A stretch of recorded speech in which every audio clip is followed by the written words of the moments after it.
क्या आप जानते हैं कि गौ पूजन का वैज्ञानिक आधार क्या है? ओम। यदि सनातन धर्म की आत्मा है तो गौ उसके प्राण। भारत में गौ माता की पूजा सदा से होती आई है।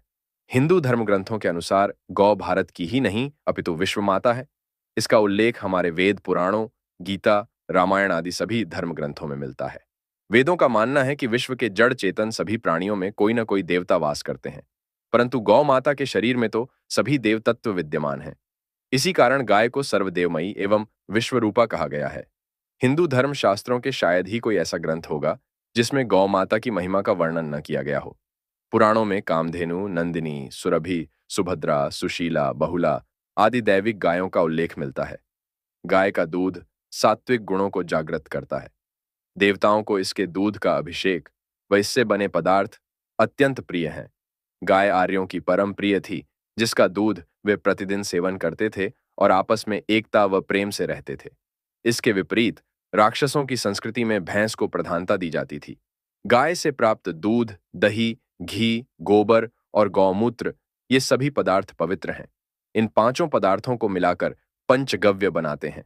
पंचगव्य पापों का नाश करने वाला व शुद्ध करने वाला माना जाता है। शिवप्रिय बिल्व वृक्ष गौमाता के गोबर से उपजा है। इस वृक्ष में मां भगवती लक्ष्मी का निवास है, इसलिए इसे श्री वृक्ष भी कहते हैं। नील कमल तथा रक्त कमल फूलों के बीज भी गौ के गोबर से ही उत्पन्न हुए हैं। गौ माता के मस्तक से उत्पन्न पवित्र गोरोचन सिद्धिदायक है। गुग्गल नाम का सुगंधित पदार्थ गोमूत्र से पैदा होता है। गुग्गल देवप्रिय आहार है, इसलिए हवन करते समय इसकी आहुति दी जाती है। यह आहुति देवताओं को प्रसन्न करती है और मनुष्य का कल्याण भी करती है। गाय से संबंधित ये सभी मान्यताएं कोई ढकोसला नहीं है, बल्कि इनके पीछे गूढ़ वैज्ञानिक आधार है। प्रकृति ने गाय के शरीर को ऐसा बनाया है कि उसके शरीर से उत्पन्न हर पदार्थ अपने में विशिष्ट गुण रखता है, जो मनुष्य के लिए हितकर है। प्रकृति गाय के शरीर में ये विशिष्टताएं दो कारणों से पैदा करती है। एक तो यह कि गाय के शरीर की जो चर्म है, वह सूर्य किरणों से विशेष शक्ति और ऊर्जा ग्रहण करने की क्षमता रखती है, जिसके कारण गाय से पैदा होने वाले सभी पदार्थ विशेष गुणकारी होते हैं। दूसरी विशिष्टता यह है कि गाय की शारीरिक आंतरिक बनावट इस प्रकार है कि उसके शरीर से पैदा हुए पदार्थ विशेष होते हैं। प्राचीन काल में जब हमारे देश के गांवों में किसी कारण महामारी, प्लेग आदि फैलता था, तब हमारे पूर्वज गाय के गोबर से घरों की दीवारों पर 4 अंगुल चौड़ी रेखा घर के चारों तरफ लिपवा देते थे, जिससे रोग के कीटाणु घर में प्रवेश नहीं कर पाते थे। गोमूत्र अनेक रोगों का नाश करता है। इसमें कैंसर जैसे रोगों को भी नियंत्रित करने की क्षमता है। ऐसा इसलिए संभव है क्योंकि गोमूत्र में गंगा निवास करती है। इस मान्यता का अर्थ है कि गंगा जल की तरह गोमूत्र भी पवित्र और कीटाणुनाशक है। गाय के दूध को आयुर्वेद में अमृत कहा गया है। आज वैज्ञानिकों ने भी यह सिद्ध कर दिया है कि गौमाता के चर्म में वह आकर्षण शक्ति है जो सूर्य की किरणों से एक प्रकार का स्वर्णिम तत्व आकृष्ट करके अपने दूध में समाविष्ट कर लेती है। इसी कारण गाय के दूध और घी में कुछ पीलापन झलकता है। सूर्य से प्राप्त यही पीलापन मनुष्य के लिए बहुत लाभदायक है, जो हमारी आंतरिक शक्ति को बढ़ाता है। वैज्ञानिक भाषा में गाय के घी दूध का यह पीलापन लैक्टोज कहलाता है। इस कारण गाय का दूध मां के दूध से मिलता जुलता है, क्योंकि मां के दूध में सबसे अधिक लैक्टोज होता है। इसके बाद लैक्टोज गाय के दूध में पाया जाता है। गाय के दूध का यह गुण बच्चों का लगभग मां के दूध जैसा ही पोषण करता है। यदि हम अन्य दुधारू पशुओं जैसे भैंस, बकरी, ऊंट, याक आदि को जंगल में बेरोक टोक चरने के लिए गाय के साथ छोड़ दें, तो देखेंगे कि गाय जो वनस्पति खाती है, वह दूसरे पशुओं की अपेक्षा अलग होती है, जो उसके दूध को मनुष्य के लिए अधिक गुणकारी व पौष्टिक बना देती है। भैंसें घास तथा बकरी व ऊंट कांटेदार वनस्पति अधिक पसंद करते हैं, जबकि गाय घास के साथ कुछ विशेष पौधे भी चरती हैं, जो उसके दूध को विशिष्ट बनाते हैं। एक और तथ्य ध्यान देने योग्य यह है कि गाय के दूध में गाय के अपने चर्म का रंग भी महत्वपूर्ण है। वैज्ञानिक अनुसंधानों द्वारा अब यह प्रमाणित हो चुका है कि लाल रंग और काले रंग की गायों का दूध सफेद रंग की गाय से गुणधर्म में अलग है। इस कारण उनके दूध की प्रभाव शक्ति भी भिन्न होती है।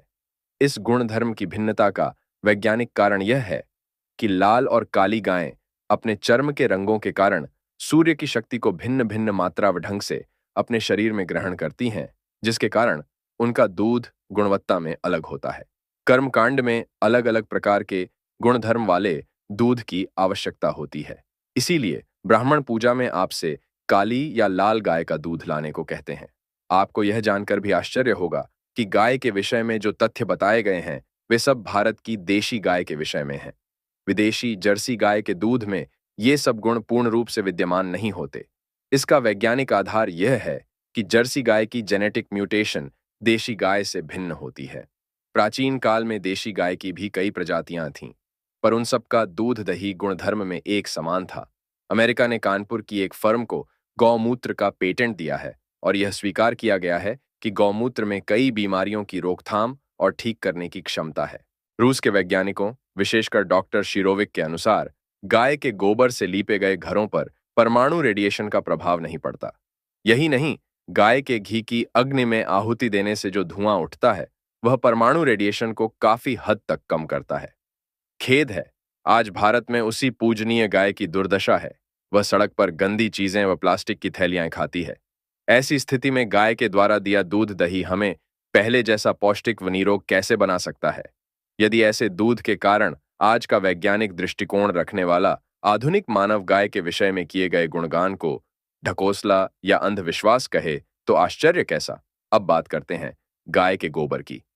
गाय के गोबर के वैज्ञानिक तथ्य क्या है, आइए आपको बताते हैं। गाय के गोबर की उपयोगिता पर जितना शोध भारत के मनीषियों ने किया है, संभवतः विश्व में उतना अन्यत्र कहीं नहीं हुआ। आधुनिक वैज्ञानिक भी अब इस पवित्र पदार्थ के गुणों को स्वीकारने लगे हैं। उनके अनुसार गाय का गोबर असंक्रामक है और इसमें विद्युत निरोधक शक्ति है। यह भी देखा गया है कि आकाश से गिरने वाली बिजली गोबर के ढेर पर गिरते ही निष्क्रिय हो जाती है।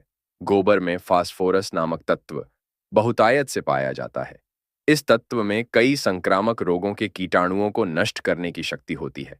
वैज्ञानिक अनुसंधानों से यह भी पता चला है कि गोबर से लिपे गए घरों में परमाणु ऊर्जा के घातक प्रभाव भी नष्ट हो जाते हैं।